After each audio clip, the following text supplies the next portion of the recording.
អត្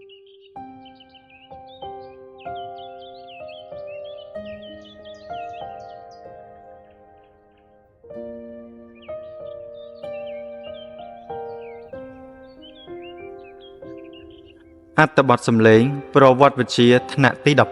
12ជំពូកទី2មេរៀនទី2ដែលមានចំណងជើងថារបបសង្គមរាស្ត្រនិយមឆ្នាំ1955ដល់1970បន្ទាប់ពីចប់នៅវីដេអូនេះអ្នកទាំងអស់គ្នានឹងអាចរៀបរាប់អំពីការលេចឡើងនៃរបបសង្គមរាស្ត្រនិយមនិងលទ្ធផលវិភាគពីនយោបាយអព្យាក្រឹតរបស់សង្គមរាស្ត្រនិយមពង្រីកស្មារតីសាមគ្គីភាពពង្រឹងឯកភាពនិងការអភិវឌ្ឍជាតិ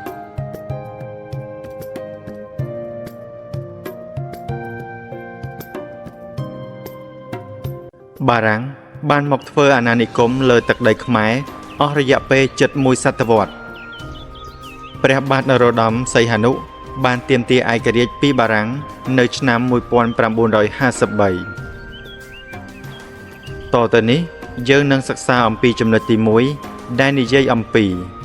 ការលេចឡើងនៃរបបសង្គមរាស្ត្រនិយម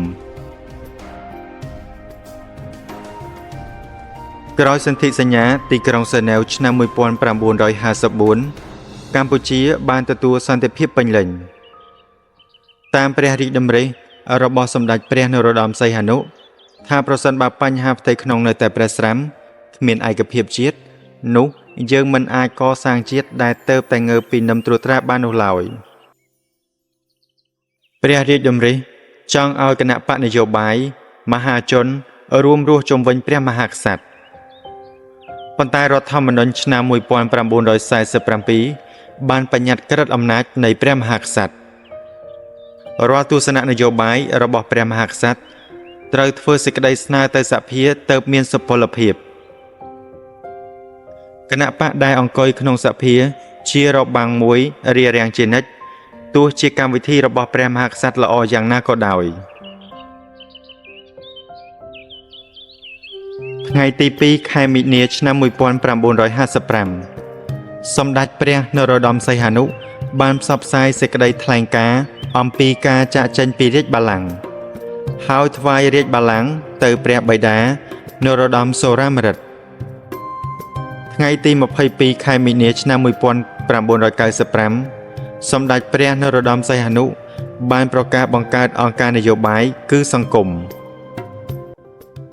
អង្គការនយោបាយសង្គមនឹងចូលរួមប្រកួតប្រជែងក្នុងការបោះឆ្នោតជាតិសកលនៅខែកញ្ញាឆ្នាំ1955ដែលជាមធ្យោបាយតែមួយក្នុងការដឹកនាំរដ្ឋាភិបាលដើម្បីប្រជែងអំណាចជាមួយនឹងគណៈបកនយោបាយផ្សេងទៀតអង្គការនយោបាយសង្គមរាស្ត្រនិយមហៅកាត់ថាសង្គមត្រូវបានបង្កើតឡើងនៅថ្ងៃទី22ខែមីនាឆ្នាំ1955ថ្មីត្បិតតែអង្គការសង្គមទើបតែបង្កើតឡើងក៏ដោយប៉ុន្តែជំនឿជឿជាក់លើរបបនេះបានក្លាយជាកម្លាំងនយោបាយមួយយ៉ាងធំសម្បើមការជឿជាក់នេះបណ្ដាលមកពីកត្តាសំខាន់មួយចំនួន 1.1 ប្រជាប្រិយភាពប្រធានសម្ដេចព្រះនរោត្តមសីហនុជាស្ថាបនិកនិងជាប្រធានអង្គការសង្គមព្រះអង្គមានប្រជាប្រិយភាពខ្លាំងណាស់ពីព្រោះប្រជាពលរដ្ឋខ្មែរទទួលស្គាល់ព្រះអង្គជាបិតាឯករាជ្យជាតិនិងសន្តិភាពជាតិទន្ទឹមនឹងនេះទោះបីព្រះអង្គបានចេញពីរាជបល្ល័ង្កក៏ដោយក៏ប្រជាពលរដ្ឋខ្មែរនៅតែគោរពនិងមានជំនឿជឿជាក់លើព្រះអង្គថាជាព្រះមហាក្សត្រដដែលចំណុច 1.2 ភាពរឹងមាំនៃរចនាសម្ព័ន្ធដឹកនាំអង្គការសង្គមថ្នាក់មូលដ្ឋានអង្គការនយោបាយសង្គមរាស្ត្រនិយមជាប្រភេទអង្គការមហាជនដូច្នេះការគ្រប់គ្រងពីមហាជនថ្នាក់មូលដ្ឋានជាកត្តាចាំបាច់និងជាកម្លាំងចលករមួយជួយឲ្យអង្គការនេះមានជ័យជំនះក្នុងការបោះឆ្នោត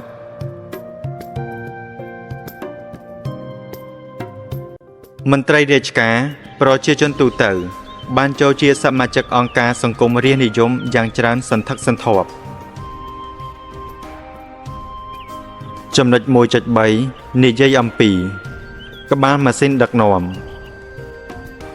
នៅក្នុងក្បាលម៉ាស៊ីនដឹកនាំអង្គការសង្គមរាស្ត្រនិយមក្រៅពីសម្ដេចព្រះនរោត្តមសីហនុមានអិសរាជជននយោបាយជាច្រើនរូបទៀតចូលរួមក្នុងអង្គការនេះក្នុងចំណោមអ្នកនយោបាយទាំងនោះអ្នកខ្លះជាថ្នាក់ដឹកនាំគណៈបកដទៃទៀតមានដូចជាលោកស៊ីមវ៉ាលោកសឿនសានព្រះអង្គម្ចាស់នរិនដេតលោកយ៉ែមសម្បូរលោកសំសារីជាដើមដែលបង្ខិតបង្ខំចិត្តរំលាយគណៈបកខ្លួនដោយគ្មានសង្ឃឹមថានឹងអាចប្រកួតប្រជែងនឹងអង្គការសង្គមរាស្ត្រនិយមបានចំណុច 1.4 វិស័យហិរញ្ញវត្ថុគណៈបកសង្គមរាស្ត្រនិយមជាគណៈបកដែលមានហិរញ្ញវត្ថុរឹងមាំក្នុងស្ថានភាពបែបនេះអង្គការសង្គមរាស្ត្រនិយមទទួលនៅការគាំទ្រផ្នែកហិរញ្ញវត្ថុពីគ្រប់មជ្ឈដ្ឋានតាមរយៈការបរិច្ចាគពីសំណាក់សមាជិកនិងអ្នកមានទ្រព្យភាគច្រើននៅក្នុងស្រុកដោយសារតែអង្គការនយោបាយសង្គមរាស្ត្រនិយមមានប្រជាប្រិយភាពខ្លាំងនិងទទួលបានការគាំទ្រពីប្រជាពលរដ្ឋភាគច្រើនក្នុងការបោះឆ្នោតសភានាខែកញ្ញាឆ្នាំ 1955 សង្គមរាស្ត្រនិយមដណ្ដើមបានសម្លេងគាំទ្រជាង 83% ដែលអាចឲ្យអង្គការនេះបង្កើតរដ្ឋាភិបាលជាឯកតោភាគីក្រោយការបោះឆ្នោតគណៈបកដទៃទៀតបានរលាយជាបន្តបន្ទាប់ហើយរជ្ជកាលនៃប្រព័ន្ធពហុបកត្រូវបានបញ្ចប់ប្រព័ន្ធថ្មីមួយទៀតបានជំនួសមកវិញ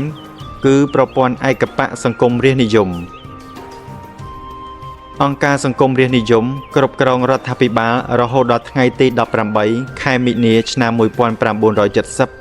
ដែលជាថ្ងៃដែលលោកសេនាប្រមុខលន់ នល់ធ្វើរដ្ឋប្រហារទម្លាក់ព្រះបាទនរោត្តមសីហនុចេញពីអំណាច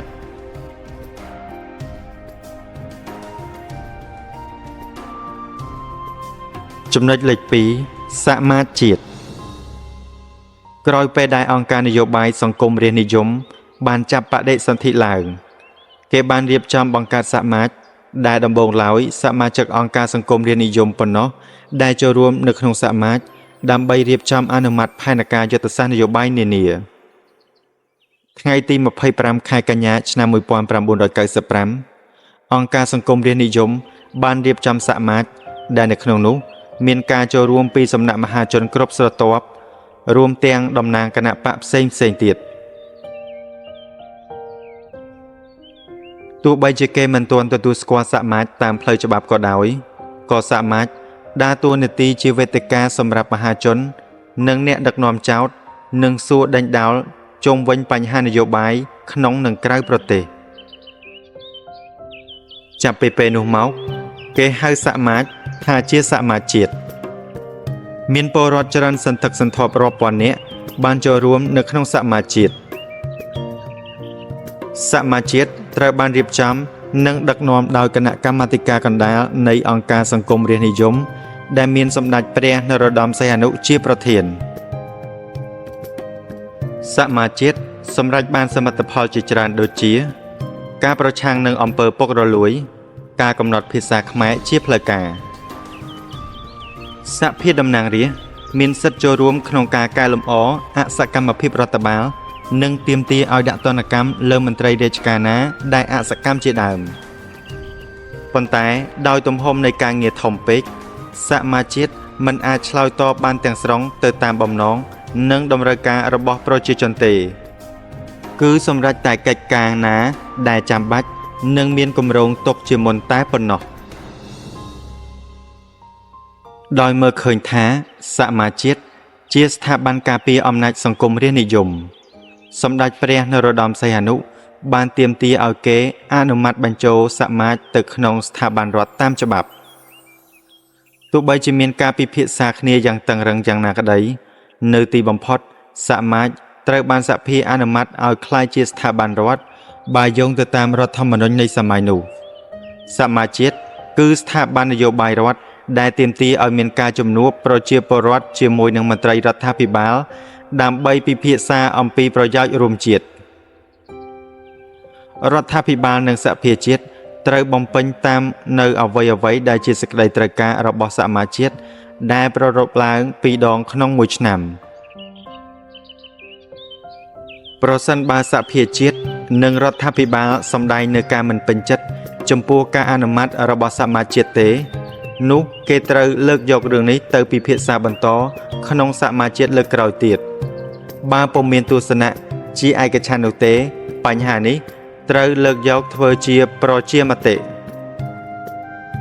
ចំណុចទី3និយាយអំពីនយោបាយអព្យាក្រឹត 3.1 មូលហេតុនៃការប្រកាន់យកនយោបាយអព្យាក្រឹតក្នុងរបបសង្គមរាស្ត្រនិយមនយោបាយអព្យាក្រឹតនៅក្នុងកម្មវិធីនយោបាយការបរទេសកម្ពុជាដំបូងត្រូវបានកំណត់នៅក្នុងសេចក្តីសម្រេចនៃសន្និសីទហ្សឺណែវឆ្នាំ 1954 សេចក្តីសម្រេចជាការទាមទាររបស់ចិននិងសហភាពសូវៀតដើម្បីបញ្ជ្រាបមិនឲ្យសហរដ្ឋអាមេរិកកសាងមូលដ្ឋានទ័ពនៅក្នុងប្រទេសកម្ពុជាការជឿជាក់លើកម្មវិធីនយោបាយអព្យាក្រឹតរបស់សម្ដេចព្រះនរោត្តមសីហនុបានលេចឡើងកាន់តែខ្លាំងថែមទៀតបន្ទាប់ពីព្រះអង្គបានជួបពិភាក្សាជាមួយនឹងលោកនេរុដែលជានាយករដ្ឋមន្ត្រីឥណ្ឌានៅក្នុងឱកាសដែលសម្ដេចបានធ្វើទស្សនកិច្ចនៅប្រទេសឥណ្ឌាក្នុងខែមីនាឆ្នាំ 1955 ថ្ងៃទី 18 ខែមីនាកម្ពុជានិងឥណ្ឌាបានចុះហត្ថលេខាលើសេចក្តីប្រកាសរួមដែលនៅក្នុងនោះសម្ដេចព្រះនរោត្តមសីហនុបានប្រកាសគាំទ្រដល់ការរួមរស់ជាមួយគ្នាដោយសន្តិភាព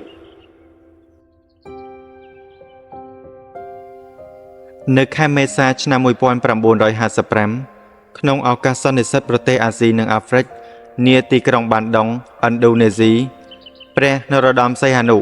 បានធ្វើសេចក្តីអះអាងអំពីកម្មវិធីនយោបាយអព្យាក្រឹតរបស់ប្រទេសកម្ពុជានិងការរួមរស់ជាមួយគ្នាដោយសន្តិភាពនៅសន្និសីទបាន់ដុងសម្ដេចនរោត្តមសីហនុបានជួបជាមួយនឹងមេដឹកនាំចិនជូអេនឡាយនិងមេដឹកនាំវៀតណាមហាំវ៉ាន់ដុងបានប្រកាសអំពីការប្រឹងប្រែងរបស់ខ្លួនក្នុងការកសាងទំនាក់ទំនងជាមួយនឹងប្រទេសកម្ពុជាដោយឈរលើគោលការណ៍គោរពសិទ្ធិគ្នាទៅវិញទៅមកគោរពអធិបតេយ្យភាពបូរណភាពទឹកដីនិងការមិនលូកដៃចូលបញ្ហាផ្ទៃក្នុងរបស់ប្រទេសជិតគ្នានៅថ្ងៃទី 14 ខែធ្នូឆ្នាំ 1955 ប្រទេសកម្ពុជាបានចូលជាសមាជិកនៃអង្គការសហប្រជាជាតិដែលនៅទីនោះតំណាងរដ្ឋាភិបាលកម្ពុជាបានធ្វើសេចក្តីប្រកាសអំពីការប្រឹងប្រែងរបស់ខ្លួនក្នុងការដើរលើមាគ៌ានយោបាយអព្យាក្រឹតចំណុច 3.2 និយាយអំពីលទ្ធផលនៃការប្រកាន់នយោបាយអព្យាក្រឹតជំហានដំបូងនយោបាយអព្យាក្រឹតរបស់សម្ដេចព្រះនរោត្តមសីហនុបានធ្វើឲ្យអព្យាក្រឹតនុភាពកម្ពុជាល្បីសុះសាយនៅក្នុងតំបន់និងត្រូវបានពង្រឹងបន្ថែមទៀតសូម្បីតែពួកប្រឆាំងនឹងព្រះអង្គក៏មិនហ៊ានប៉ះពាល់នយោបាយអព្យាក្រឹតរបស់ព្រះអង្គដែរយើងបានទទួលស្គាល់នូវគុណសម្បត្តិនៃនយោបាយអព្យាក្រឹតដែលឲ្យយើងរស់នៅដោយសន្តិភាពអស់រយៈពេល15ឆ្នាំ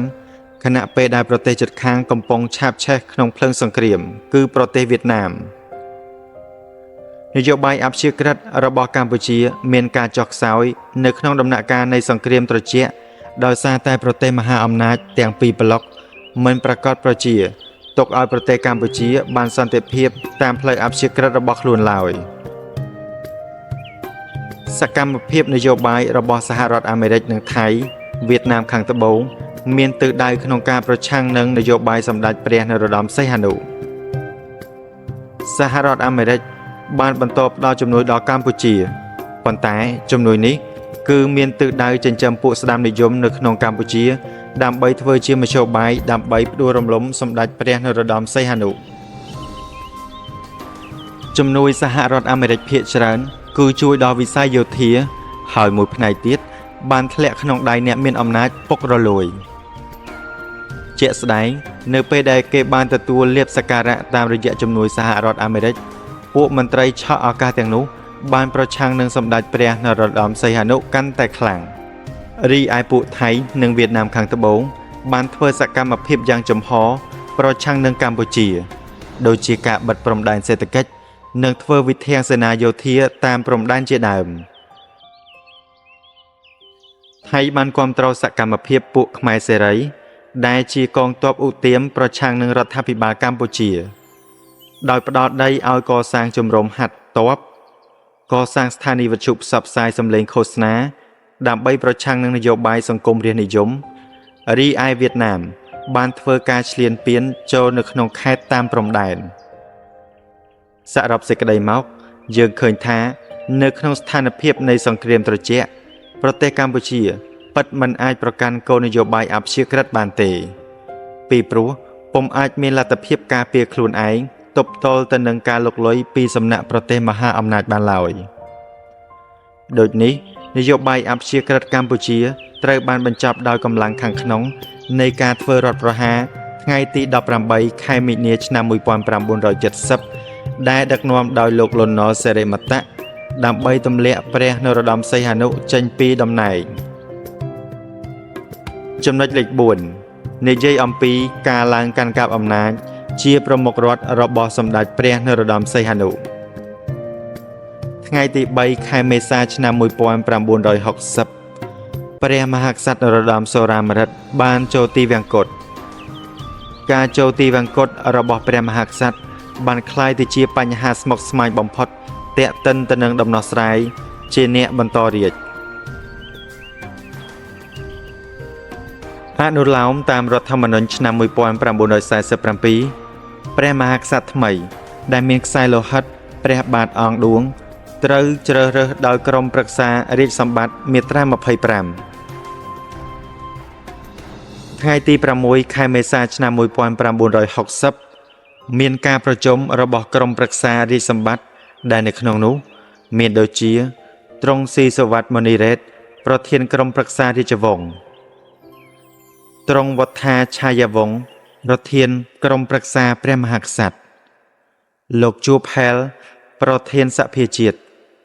សម្ដេចនរោត្តមសីហនុប្រធានក្រុមប្រឹក្សារដ្ឋមន្ត្រីលោកជួបសំឡុតប្រធានតុលាការកំពូលសម្ដេចព្រះសង្ឃរាជទាំងពីរគណៈគឺមហានិកាយនិងធម្មយុត្តនិកាយដោយក្រុមប្រឹក្សារាជសម្បត្តិមិនអាចជ្រើសរើសបេក្ខជនណាមួយឲ្យឡើងសោយរាជព្រះមហាក្សត្រថ្មីបានគេក៏បង្កើតក្រុមប្រឹក្សារាជានុសិទ្ធិដែលមានតួនាទីបំពេញការងារព្រះមហាក្សត្រជាបណ្ដោះអាសន្នហើយក្រុមប្រឹក្សារាជានុសិទ្ធិបានតែងតាំងទ្រង់ស៊ីសវត្តមុនីរ៉េតជាប្រធាន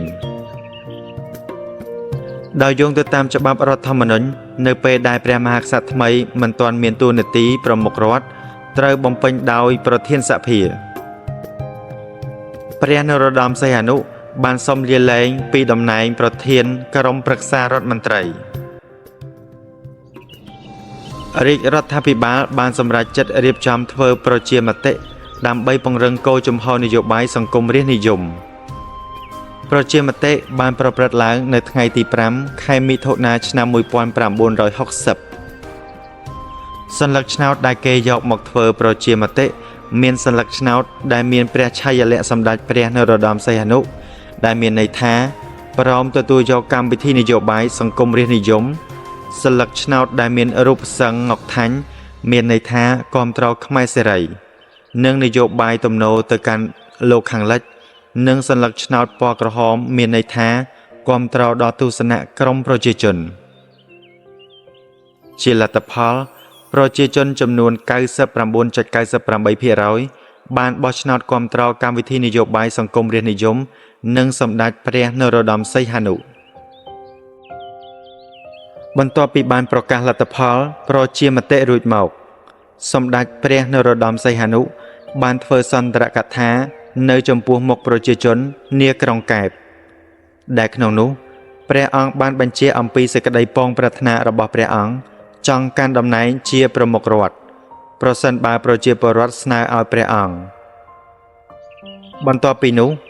មានព្យុះហយាត្រានៅទីក្រុងភ្នំពេញនិងក្រុងកែបដើម្បីគាំទ្រសម្ដេចនរោត្តមសីហនុក្នុងតំណែងជាប្រមុខរដ្ឋថ្ងៃទី11ខែមិថុនាឆ្នាំ1960សភាជាតិនិងក្រុមប្រឹក្សារាជានុសិទ្ធិ បានអនុម័តសេចក្តីសម្រេចចិត្តស្នើសុំឲ្យព្រះនរោត្តមសីហនុចូលកាន់តំណែងជាមេដឹកនាំជាន់ខ្ពស់ប្រមុខរដ្ឋនៅក្នុងប្រទេសថ្ងៃទី13ខែមិថុនាក្រុមប្រឹក្សារាជានុសិទ្ធត្រូវរំសាយថ្ងៃទី14ខែមិថុនានៅក្នុងច្បាប់រដ្ឋធម្មនុញ្ញបានកាត់ឡើងនៅមាត្រាពិសេសដែលនៅក្នុងនោះបានចែងថាក្នុងករណីដែលកលៈទេសៈពុំអនុញ្ញាតឲ្យតែងតាំងព្រះមហាក្សត្រថ្មីនិងក្រុមប្រឹក្សារាជានុសិទ្ធដោយអនុលោមតាមបញ្ញត្តិ30និង30ស្ទួននៃរដ្ឋធម្មនុញ្ញសភាទាំងពីរត្រូវរួមគ្នាប្រជុំតាមសេចក្តីអញ្ជើញពីប្រធានរដ្ឋសភា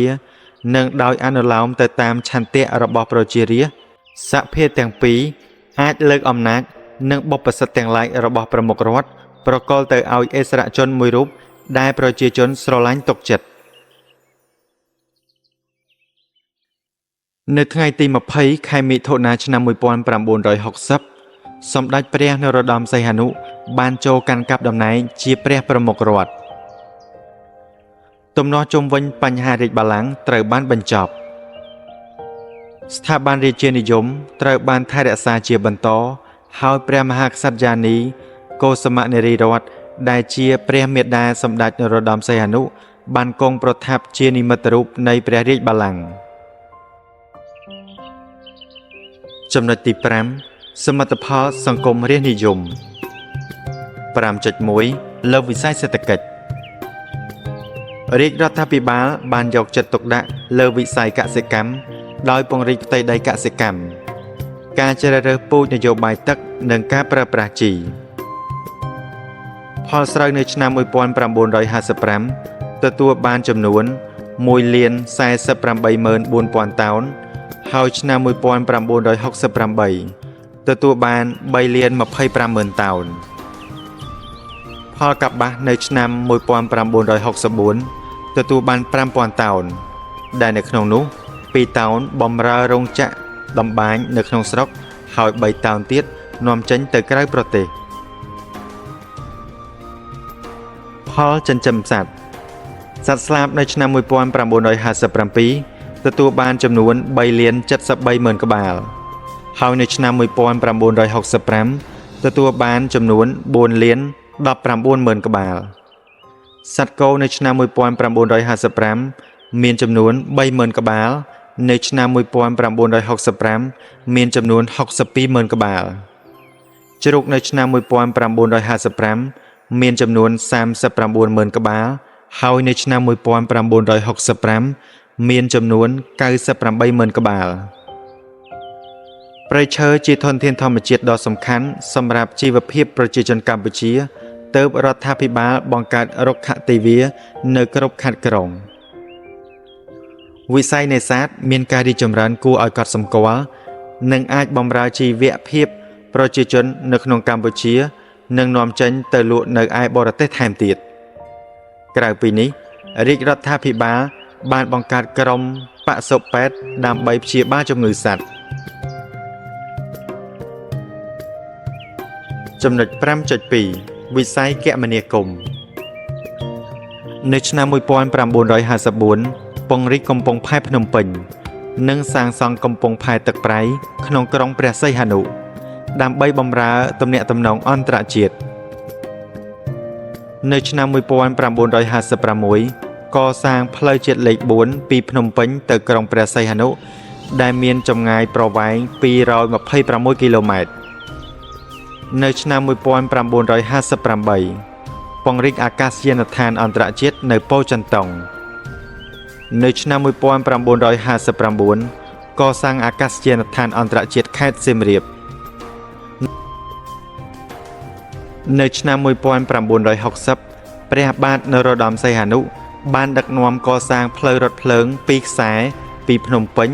ក្រុងព្រះសីហនុដែលមានប្រវែង270គីឡូម៉ែត្រនៅឆ្នាំដដែលនេះបានកសាងស្ពានជ្រោយចង្វាដែលជាស្ពានមិត្តភាពកម្ពុជាជប៉ុនឆ្លងកាត់ទន្លេសាបនៅឆ្នាំ1961ព្រះរាជាណាចក្រកម្ពុជាបានភ្ជាប់ខ្សែទូរស័ព្ទជាមួយនឹងក្រុងតូក្យូ សាន់ហ្វ្រាន់ស៊ីស្កូនិងអូសាកា ចំណុច 5.3 និយាយអំពីវិស័យពាណិជ្ជកម្មនិងឧស្សាហកម្មនៅឆ្នាំ 1955 ក្រុមហ៊ុនពាណិជ្ជកម្មធំៗរបស់បារាំងនិងសាខាក្រុមហ៊ុនរបស់សហរដ្ឋអាមេរិកបានដាក់ទុនវិនិយោគនៅកម្ពុជាក្រុមហ៊ុនទាំងនោះមានដូចជា International និង New Hampshire, ESO, Caltech, Shell របស់ហូឡង់និងអង់គ្លេសក្រៅពីនោះមានក្រុមហ៊ុនអង់គ្លេសនិងជប៉ុនដែលបម្រើបម្រាស់លើឥណទានសម្រាប់ពាណិជ្ជកម្មមានធនាគារឆាតាវីតធនាគារហុងកុងសៀងហៃនិងធនាគារអូហូតូក្យូ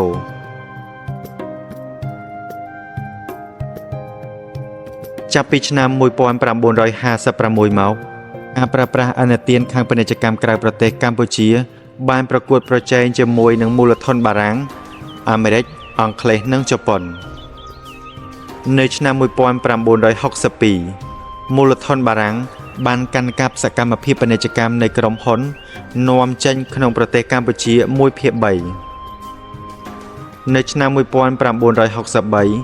រាជរដ្ឋាភិបាលបានបង្កើតក្រុមហ៊ុនពាណិជ្ជកម្មថ្មីដែលមានឈ្មោះថាក្រុមហ៊ុនអារ៉ាហននីរ៉ាហនក្រុមហ៊ុននេះមានមូលនិធិចំនួន240លានរៀលដែលនៅក្នុងនោះមូលនិធិ 60% ជារបស់រដ្ឋនិង 40% ជារបស់ពាណិជ្ជករខ្មែរ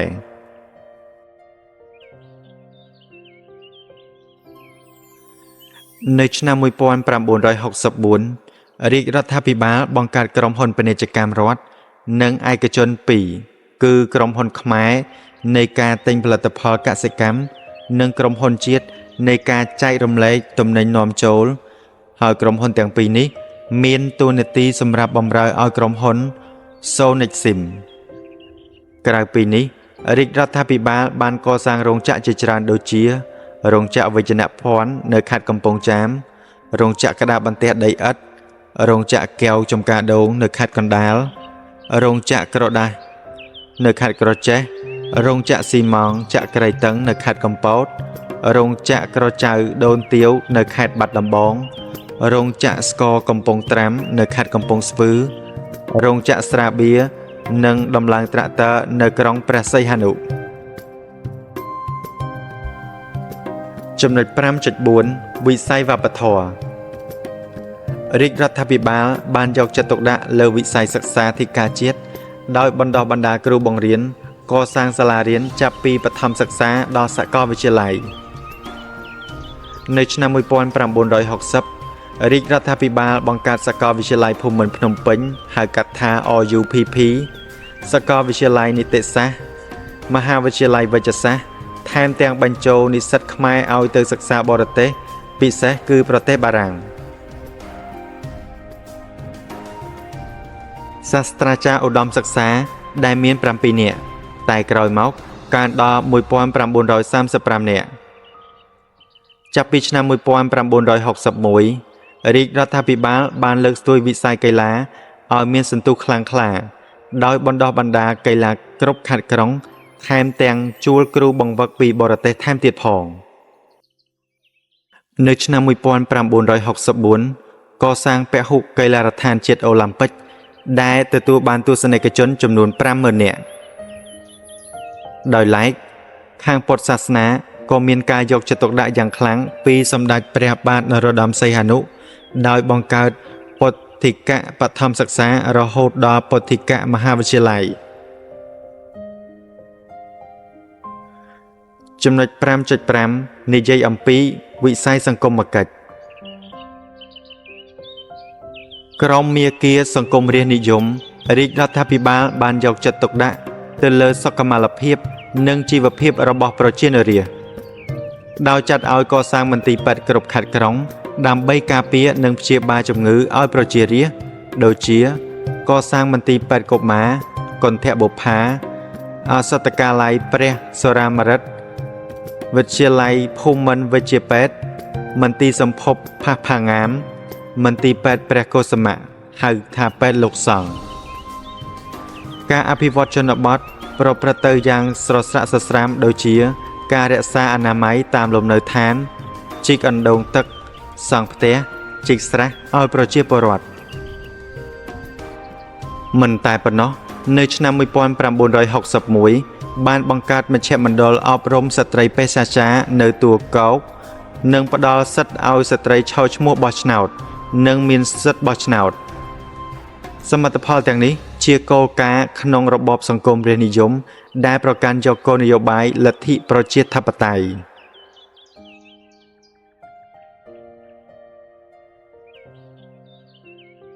វីដេអូនេះត្រូវបានបញ្ចប់